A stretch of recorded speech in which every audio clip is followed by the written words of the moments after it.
gave us the volume of the container, and they said now calculate the average rate in mole per second at which gas P is decomposed in the first 10 seconds. So they said you must calculate the average rate, but it must be in mole per second for the first 10 seconds. Now let's look now at the 10 seconds in the graph. So this is 10 seconds, and 10 seconds give us this value, which is 15. So we have a value that is 0,15. 0,15 mole per dm cubed is the value at 10 seconds. So at 0 second now, at 0 second we have this value, which we said is 0,27 mole per dm cubed. So we are looking at this section here. This is a section that we are looking at. So let me highlight for you. Yeah, we are looking at this section from 0 seconds to 10 seconds. So the formula for the average rate, or for the rate of reaction, says change in concentration over change in time. So the average rate is the change in concentration per unit time. So that means that we need now to find the concentration. This is the concentration initial, which is 0,27. This is the concentration final at 10 seconds, which is 0,15. But in this question, they are not saying we need to calculate the average rate in mole per dm cubed per second. It must only be in mole per second. So that means that we need now to find the average rate in change in mole over change in time. That's what we need to find now. So we need to find the number of moles initial at this point and the number of moles final at that point. Now, one more thing, when you are given a decreasing graph like this one, we always put a negative in front of the formula. Change in n over change in time. Always put a negative there when the graph is decreasing, so that the value that you will calculate will always be positive. This negative outside will cancel the negative that will be inside your calculations, as you will see. So the formula for the number of moles we know is concentration times volume. So what is the concentration initial at that point is 0,27. What is the concentration final at this point is 0,15. So let's substitute these values and see what concentration or what number of moles do we get at these different points. So we have now the number of moles final minus the number of moles initial, divide by time final minus time initial. So we say the number of moles is concentration times volume. Remember, final minus concentration times volume initial, divide by T final minus T initial. So what is T? What is concentration final? The concentration final we said is 0,15 times the volume, which is 2 volts. They gave us the volume. They said the volume is 2 volts.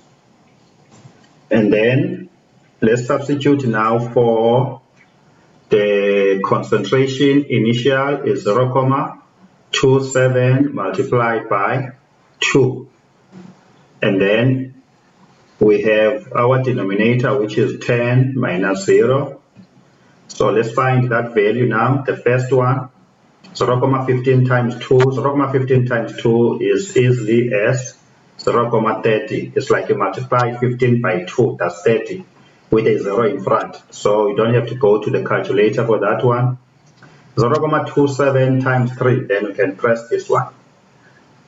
0.27 multiplied by 2, that is 0.54. So that is 0.54 divided by 10. So we need to subtract now the values inside. 0.30 minus 0.54 is like you are taking 30 from 50, so you are left with 0.24. You can confirm that on the calculator to save time. So now remember, this is negative because of the bigger value is negative, so this value is negative. Let me show you. 0.30 minus 0.54. Yeah, that value is negative 0.24. Sorry for that. So now the negative outside will cancel the negative inside, then the answer is positive, which is 0.24 divided by 10. So it's 0.024. 0.024. Now the units, now remember, this is the change now in the number of moles. So that means the numerator is in mole and the denominator is in seconds. So that means that we have mole per second. And they said that the answer must be in mole per second according to their requirements. So yeah, they require us to put it in mole per second. So that is the answer that we get from the graph. So now we will look at the following question, which is 6.5. So 6.5 says, draw the potential energy diagram for the reaction. Clearly indicate the following: the position of the reactants and products and the activation energy for the forward reaction. So we need to draw the potential energy diagram.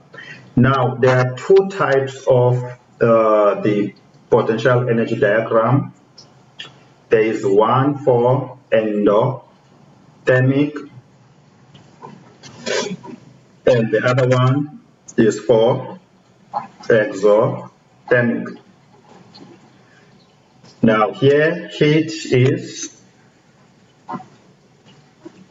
coming in or taken in, here heat is given off. So we need to go back now to our statement and see what was the delta H. You can see from the statement delta H, they told us it's negative. So that means this reaction is exothermic reaction. And exothermic reaction means heat or energy is given off. So now I'm going to try to draw this now on the whiteboard and try to be accurate. And there are two things that they said we must show. We must show the position of the reactants and products and the activation energy.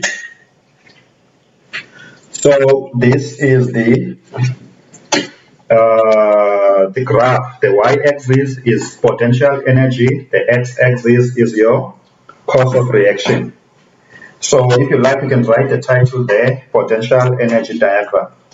So for an exothermic reaction, we know that the amount of energy for the reactants will always be higher than the amount of potential energy for the products. So this is how our graph will look like.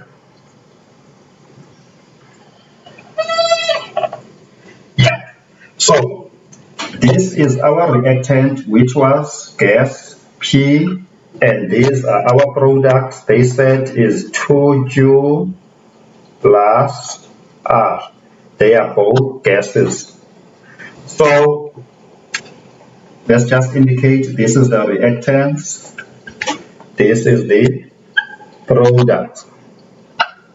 So in the exothermic reaction, the products, the temperature of the products or the energy of the product is always higher than the energy or the temperature of the reactants. So your activation energy, which they said you must indicate, is this section here. This is your activation energy. Remember that point there, that top part, we call it the activated complex. That part there, this part is the activated complex, this part is the activation energy, which is the minimum energy required for the reaction to take place. So this is how your energy potential diagram will look like for the exothermic reaction. So before we move on, let me show you now a graph of the endothermic reaction will look like this. The energy for the reactants will always be lower than the energy of the product. So this one is for endothermic reaction where delta H is positive. Now, in high school, they used to say when they teach this, for the exothermic reaction, imagine like you are coming to school on a full stomach. That means that you have more energy when you come in school in the morning. But imagine now in the afternoon, you go back home with a low energy. That means your energy now is less in the afternoon than it was in the morning. That means that here you have given off energy. That means it's like exothermic. You have lost energy. So for a potential energy diagram of the exothermic, you start high, you end up low. That means you have given something off. But for the endothermic reaction here, that means energy is taken in. So imagine you start in the morning on an empty stomach or on a less energy, and then in the afternoon, imagine now you have higher energy. So that means that there is something that you have taken in. There is something that you have taken in. You have taken energy in, you have absorbed energy in. That means heat is taken in. You start low, you end up high. So that's how you differentiate between the exothermic and the endothermic energy diagrams. Now let's move to the next question. Okay, now the last question for 2 marks, 6.6, they say an increase in temperature will increase the rate of decomposition of gas P. Explain this statement in terms of collision theory. They always ask this question about the collision theory, whether it's for the temperature, concentration. So they say in this case, the temperature increase will always increase the rate of decomposition. Why? So now let me just sketch a small diagram for you just to explain this concept of the collision theory. So the collision theory. Now, in concept, look at this now. This is the container that has the gas molecules, which is gas P. Now, these are the molecules inside, and the gas molecules are always further apart from each other. So imagine you apply heat or temperature in this container. You are heating up now the contents inside the container. So when you apply temperature into a system, first of all, let's define temperature. What is temperature?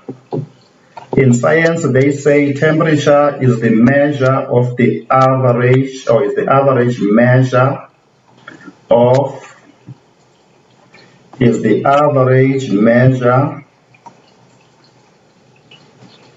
of the kinetic energy. So this is the definition, or a partial definition of temperature, is the average measure of the kinetic energy. But what is the kinetic energy? The kinetic energy, we say it is the energy possessed by an object as a result of its speed or motion. So if temperature is the measure of the kinetic energy, that means that if you are increasing the temperature, you are actually increasing the kinetic energy of the particles. By increasing the kinetic energy of the particles, you are actually increasing the velocity or the speed of the particles. So these particles inside here, when you increase the temperature, you are increasing their speed, because the kinetic energy is the energy possessed by these particles as a result of the velocity. So the velocity is increasing. So if you increase the velocity, what happens now? They began to collide with each other, like they bump on each other in the walls of the container. As they bump on each other or collide with each other, guess what is happening? The reaction is taking place. So this is what the collision theory is all about. So in this case now, it's the temperature that is being increased. So I'm saying now, if you increase the temperature, what happens? You are increasing the kinetic energy of the particles. If the kinetic energy of the particles is being increased, what is increasing? The speed of the molecules is also increasing. If the speed is increasing, what happens? They begin to collide on each other. As they collide on each other, then the reaction is taking place. So there are four things here that I want you to note: temperature, kinetic energy, velocity, collision. And this collision, they always said it must be effective collision before the rate of reaction takes place. So let's write it in proper sentences. So let's write it in proper sentences. This question is most of the time 3 marks in your exam, so you cannot lose these marks. So I'm saying to you, we say if the temperature increases, what happens? The kinetic energy of the particles increases,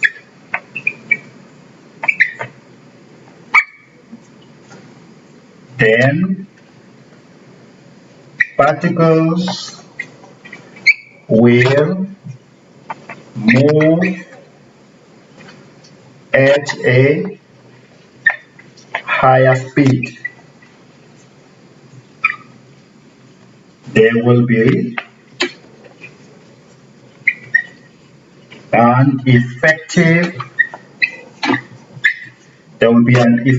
collision there of particles. Hence Now, hence the rate of reaction will increase. Increases. So this is more or less what they are asking. Don't worry about many sentences. The one who's marking is going to give you the 2 marks or the 3 marks based on this. I'm just giving you the entire summary of the collision theory in reference to temperature. So when you increase the temperature, you increase the kinetic energy of the particles. And if the kinetic energy of the particles increases, what happens? The particles begin to move at a higher speed. If they move at a higher speed, then what happens? They begin to collide. There will be an effective collision of particles. So if there is an effective collision of particles, then the rate of reaction will increase. So just one more thing, sometimes in your exam guidelines, they said that there must be sufficient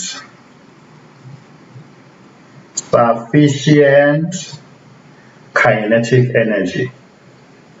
If you increase the temperature, there will be sufficient kinetic energy of the particles. So sometimes they are very strict. You need to observe these terms. Yeah, so that was the end of our question on the rate of reaction part 1. Now I'll see you on part 2.